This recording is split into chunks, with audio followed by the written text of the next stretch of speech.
So there hasn't been any change when it comes to that press conference, but there's certainly been some alarming detail in the lead up to this press conference that has been broken by Caitlin Collins from CNN.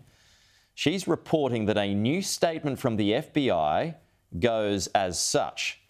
The FBI has responded to West Palm Beach, Florida, and is investigating what appears to be an attempted assassination of former President Trump. So we're here again. So this has just emerged in the past 10 minutes from the FBI that it's responded to West Palm Beach, Florida, and is investigating what appears to be an attempted assassination of former President Trump. Now, we're standing by to go back to Annalise in just a moment.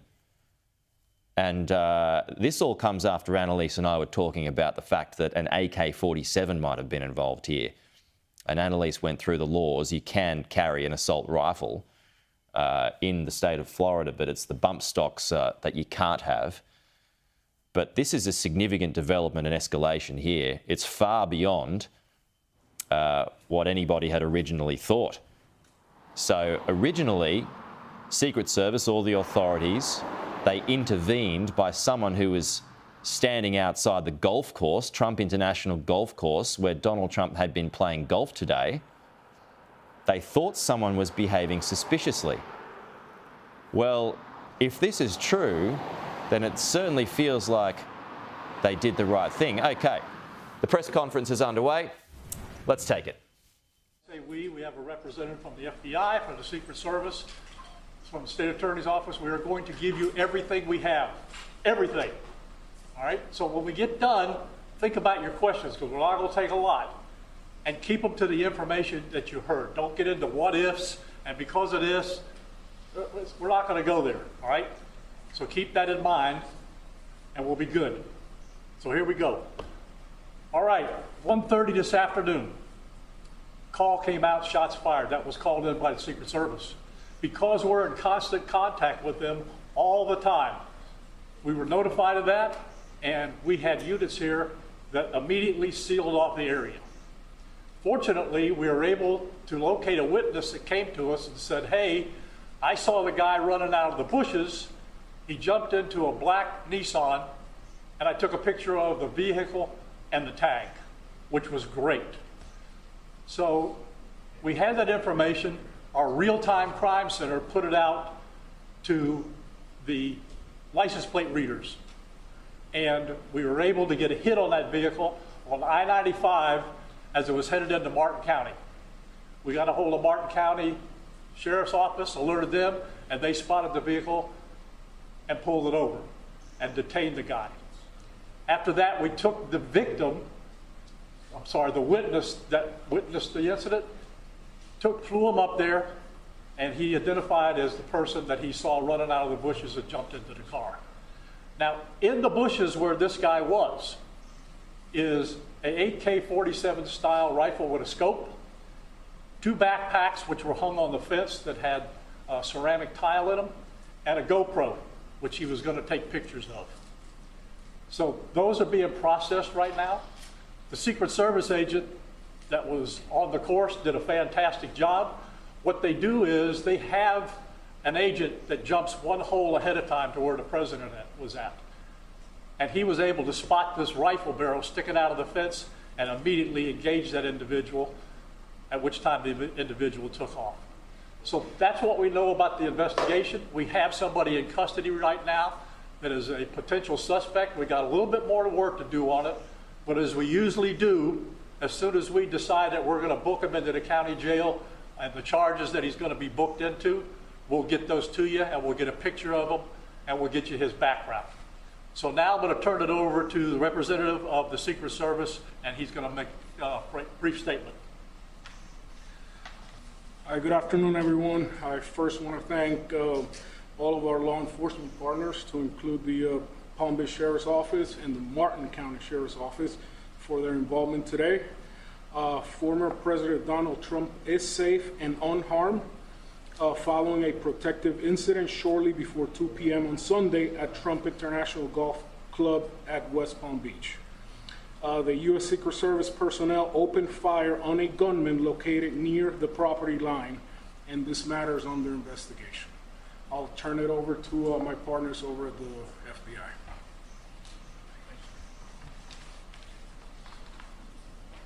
Good afternoon, everyone. My name is Jeffrey Veltri. I'm the special agent in charge of the FBI's Miami field office. The FBI has assumed the role as the lead federal law enforcement agency in the investigation of the incident that occurred earlier today at Trump International Golf Course here in West Palm Beach, Florida. We've deployed a number of resources, including investigative teams, crisis response team members, bomb technicians, and evidence response team members as well. What we need right now is for the public to avoid the area around the golf course. We will continue to support this investigation with the full resources of the FBI, alongside our partners with the United States Secret Service and the Palm Beach Sheriff's Office, as well as Martin County Sheriff's Office and state and local law enforcement. I would ask that if anyone has any information that may assist with this investigation, to contact our tip line at 1-800-CALL-FBI or at tips, that's TIPS .FBI.gov. Thank you. David? Hi, I'm Dave Ehrenberg, State Attorney for Palm Beach County. I want to thank Sheriff Bradshaw and our partners at the local, state, and federal levels. I'm here because our prosecutors are currently working up warrants and a motion for pretrial detention for the suspect. In that way, he will be kept in custody. But our filing of these warrants and charges at the state level does not preclude federal charges that could be coming. But in the meantime, it looks like the warrants and the pretrial detention motion will happen first. And again, I want to thank the cooperation we've had with our federal partners and at the local level. And thank you all for being here today. Okay, we're going to make these pictures available to you. It'll show you a picture of the backpack and the rifle. And there's also a GoPro on the fence there where he was intent on filming what was going on. Even though we're going to have to secure a couple areas around the golf course here, the public doesn't need to panic. We know that we got a post office, a library, and a school down the street.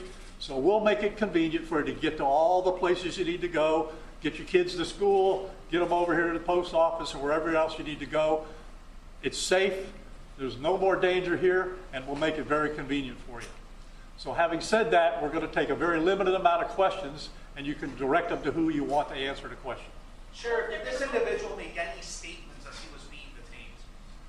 No statement right now as far as his involvement in the incident, and there's further investigation to be completed. What was his demeanor like?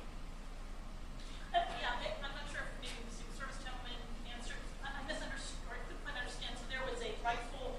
So one of your agents saw on the golf course saw a rifle pointing to a fence. Was it a chain link? Okay, so he saw that, the agent. That is correct, yes. And the president or former president was on the course behind him. How close? It was 1 or 2 holes behind. 100%. That because the bubble moves through the golf course, so our agents will get there first, clear it. He noticed that the rifle was pointed out. Our agents engaged. We are not sure right now if the individual was able to take a shot at our agents, but for sure our agents were able to engage with the subject. I don't know that. Doesn't appear so. Is there a moment? Yep. Al. How far away was the president? How far away was Donald Trump when this gentleman was caught and stopped? Probably between 300 and 500 yards, but with a rifle and a scope like that, that's not a long distance. For the Secret Service, how far was your agent from the would-be assailant? That I'm not sure right now. We're still looking into it. Reports of the 4 rounds of ammunition were fired. Were all 4 of those from your agent? That is correct. 4 to 6. We're not sure yet. Was there a long distance? Explaining why? Yes. Thank you. Yes, ma'am. I was wondering what how this was able to happen, and for future reference, is Say that one more time and talk up a little bit. So how was this able to happen? And for future reference, is there any security of the golf course? Well, you got to understand the golf course is surrounded by shrubbery. So when somebody gets into the shrubbery, they're pretty much out of sight. All right? And at this level that he is at right now, he's not the sitting president. If he was, we would have had this entire golf course around it. But because he's not, the security is limited to the areas that the Secret Service deems possible. So I would imagine that the next time he comes to the golf course, there'll probably be a little bit more people around the perimeter. But the Secret Service did exactly what they should have done. They provided exactly what the protection should have been, and their agent did a fantastic job. Which direction was the shrubbery?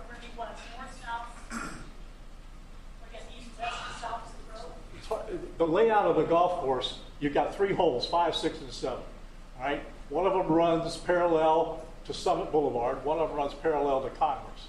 And he was in an area in the shrubbery where he could see both holes. So the president was another hole back, which means he's about between 400 and 500 yards away.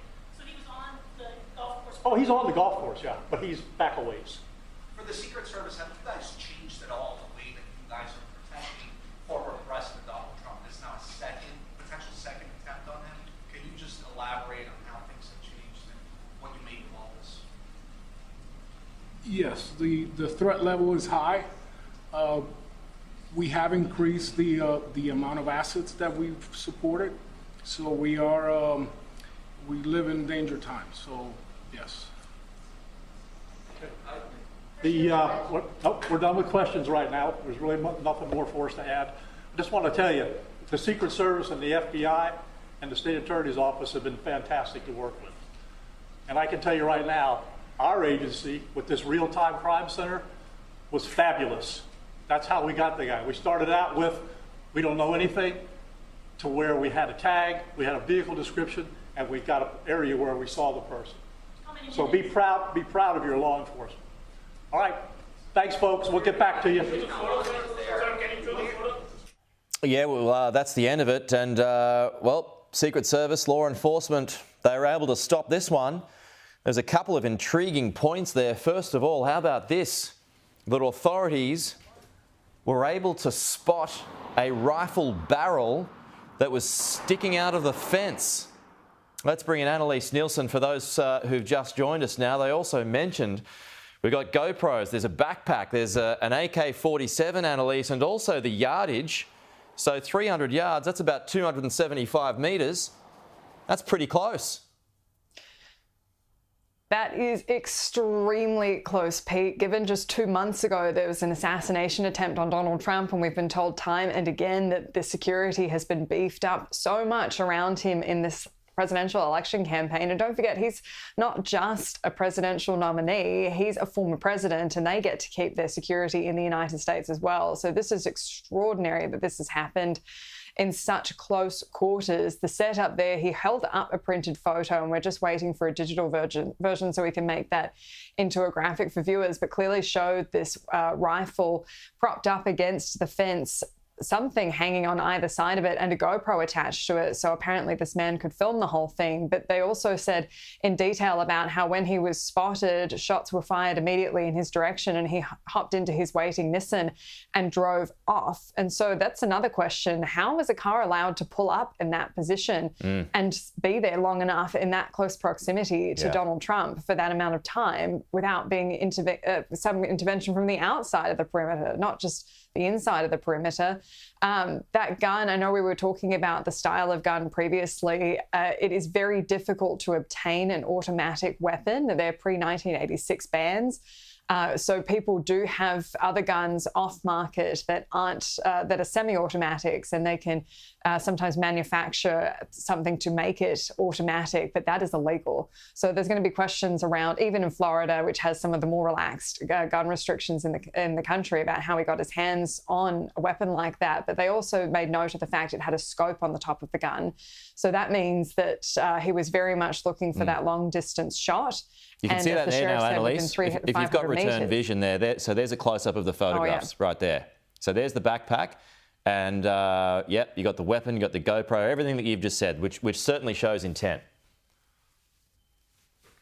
Oh, absolutely. And I don't know that kind of looks like calico bags or something similar hanging on either side. If that's to balance perhaps, or if there's something in there, more ammunition or something. I'm sure they would have combed through all that now. But I mean, this is extraordinary that think about, like, as a news crew, how often we'll go and set up a tripod and we're getting moved on within 30 seconds because we're not allowed to be somewhere like with this kind of security.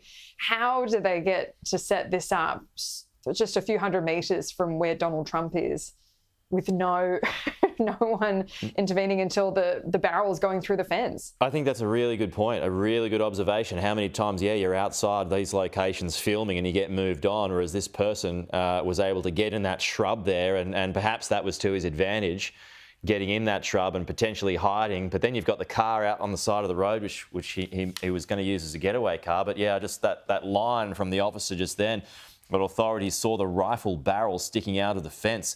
That was what the giveaway was, and that's the takedown right there from that photograph. So Annalise, just backing things up, you've got a couple of statements as well this morning, in particular one from Donald Trump. One from Donald Trump, which he, in the spirit of an election campaign, and obviously not being surprised by this kind of thing happening again, he's been ready with a fundraising email. So he's already sent it out saying, alert from Trump, there were gunshots in my vicinity, but before rumors start spiraling out of control, I wanted you to hear this first. I am safe and well. Nothing will slow me down. I will never surrender. I will always love you for supporting me. Unity, peace, make America great again. May God bless you. We've also had a statement from the White House. Now, we've been told that Joe Biden and Kamala Harris have both been briefed on what's happened. They've put out a statement saying the president and vice president have been briefed about the security incident at the Trump International Golf Course.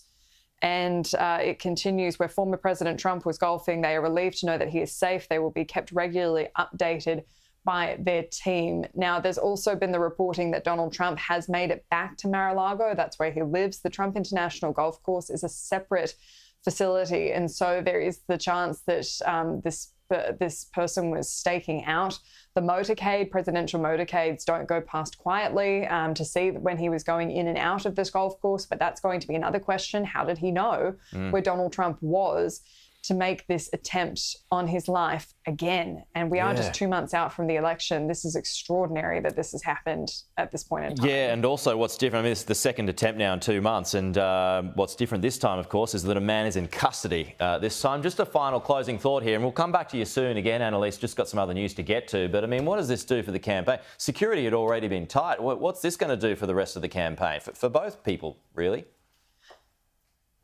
Yeah, I mean, for all four, when you look at the vice presidential nominees as well, we've already seen for their outdoor events, they have to have glass. And for Donald Trump, he's reportedly been told no outdoor events at all. And we've seen his events have moved indoors.